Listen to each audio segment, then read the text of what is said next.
എല്ലാവരെയും ഹാർദവമായി സ്വാഗതം ചെയ്തുകൊണ്ട് നിങ്ങളോട് സംസാരിക്കുന്നതിന് വേണ്ടി ബഹുമാന്യ പ്രിൻസിപ്പലിനെ സ്നേഹാദരപൂർവ്വം ക്ഷണിക്കുന്നു.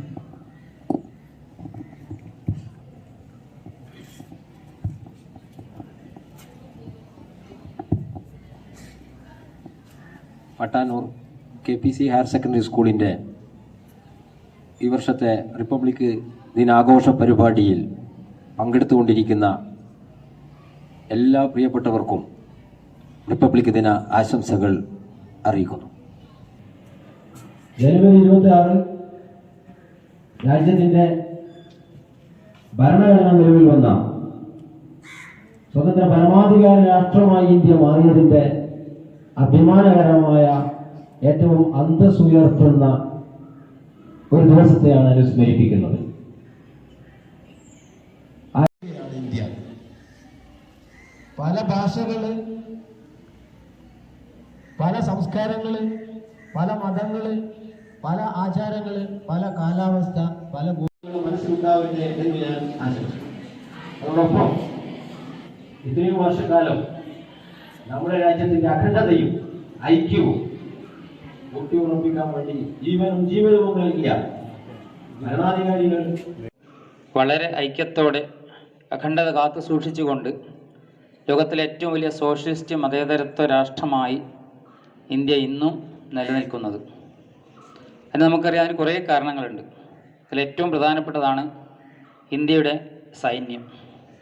ഇന്ത്യയുടെ 3 സൈന്യങ്ങൾ, വായുസൈന്യം, അതുപോലെ തന്നെ കരസേന, നാവികസേന തുടങ്ങിയവയൊക്കെ തന്നെ മറ്റു രാജ്യങ്ങളിൽ വിഭിന്നമായി വ്യത്യസ്ത തലവന്മാരും വ്യത്യസ്ത നിലപാടുകളുമുള്ളതാണ്. നമ്മുടെ രാജ്യം ഇന്ന് 75ാമത് റിപ്പബ്ലിക് ദിനം ആഘോഷിക്കുകയാണ്. ഈ അവസരത്തിൽ എല്ലാവർക്കും റിപ്പബ്ലിക് ദിന ആശംസകൾ നേർന്നുകൊള്ളുന്നു. 1950 ജനുവരി 26-നാണ് നമ്മുടെ ഇന്ത്യൻ ഭരണഘടന നിലവിൽ വന്നത്. അതുകൊണ്ട് തന്നെ എല്ലാ വർഷവും ജനുവരി 26-നാണ് റിപ്പബ്ലിക് ദിനമായി നാം ആചരിക്കുന്നത്. നേരത്തെ പറഞ്ഞു, ലോകത്തിലെ ഏറ്റവും വലിയ എഴുതപ്പെട്ട ഭരണഘടനയാണ് നമ്മുടേതെന്ന്. ആഘോഷിക്കുന്ന ഈ അവസരത്തിൽ ഇവിടെ എത്തിച്ചേർന്ന ബഹുമാന്യരെ, പ്രിയപ്പെട്ട കുട്ടികളെ, എല്ലാവർക്കും ഞാൻ ആദ്യം തന്നെ റിപ്പബ്ലിക് ദിനാശംസകൾ നേരുന്നു. നമ്മുടെ രാജ്യത്തിന് പരമോന്നത ഭരണഘടന നിലവിൽ വന്നതിൻ്റെ ഓർമ്മക്കായാണ് നാം ഈ ദിനം ആചരിക്കുന്നത്. ഓരോ റിപ്പബ്ലിക് ദിനവും സമത്വത്തിൻ്റെയും സ്നേഹത്തിൻ്റെയും സന്ദേശം പകർന്നു നൽകുന്നതാണ്. നമ്മുടെ ഭരണഘടനയ്ക്ക് കോട്ടം വരുത്തുന്ന രീതിയിലുള്ള യാതൊരു പ്രവർത്തനങ്ങളും നടത്തുകയില്ല എന്ന് നമുക്ക് ഓരോരുത്തർക്കും പ്രതിജ്ഞ ചെയ്യാം. അതുപോലെ നമ്മുടെ രാജ്യത്തിൻ്റെ നന്മക്കായി പ്രവർത്തിക്കുമെന്നും അനീതികൾക്കെതിരെ പോരാടുമെന്നുമുള്ള ഒരു പ്രതിജ്ഞ എല്ലാവരും ഏറ്റെടുക്കുമെന്നാണ് എനിക്ക് പറയാനുള്ളത്. ഭരണഘടന നിലവിൽ വന്ന വർഷമാണ്. ആ ദിവസമാണ് നമ്മൾ റിപ്പബ്ലിക് ഡേ ആയി ആഘോഷിക്കുന്നത്. നമ്മുടെ ഇന്ത്യക്ക് വേണ്ടി പോരാടി സ്വാതന്ത്ര്യം നേടിത്തന്ന എല്ലാ സമരസേനാനികൾക്കും ഈ അവസരത്തിൽ ഇന്ന് 75ാമത് റിപ്പബ്ലിക് ദിനമാണ് നമ്മൾ ആചരിക്കുന്നത്. ഈ വർഷത്തെ റിപ്പബ്ലിക് ദിന സന്ദേശം വികസിത ഇന്ത്യ ജനാധിപത്യങ്ങളുടെ മാതാവ് എന്നാണ്. ഇവിടെ മുന്നേ സൂചിപ്പിച്ച പോലെ ലോകത്ത് എഴുതപ്പെട്ട ഏറ്റവും വലിയ ഭരണഘടനയുള്ള ഒരു രാജ്യമാണ് ഇന്ത്യ. അതുകൊണ്ട് ഇന്ന് അഭിമുഖീകരിക്കുന്ന പല പ്രശ്നങ്ങൾക്കും എതിരെ നിങ്ങൾ കുട്ടികളും യുവാക്കളും ഒക്കെ ഒരു നവ ഇന്ത്യക്ക് വേണ്ടി രാജ്യത്തിൻ്റെ ഐക്യവും അഖണ്ഡതയും കാത്ത് സംരക്ഷിക്കുന്നതിന് വേണ്ടി ഉള്ള പ്രവർത്തനങ്ങൾ ഉണ്ടാവണമെന്ന് ഈ അവസരത്തിൽ പറഞ്ഞുകൊണ്ട് എല്ലാവർക്കും റിപ്പബ്ലിക് ദിന ആശംസ നേരുന്നു. ഭരണഘടനയുടെ ശില്പിയായിട്ടുള്ള അംബേദ്കറെ നാം ഈ ഒരു അവസരത്തിൽ സ്മരിക്കേണ്ടത് അത്യാവശ്യമാണെന്ന് തോന്നുന്നു.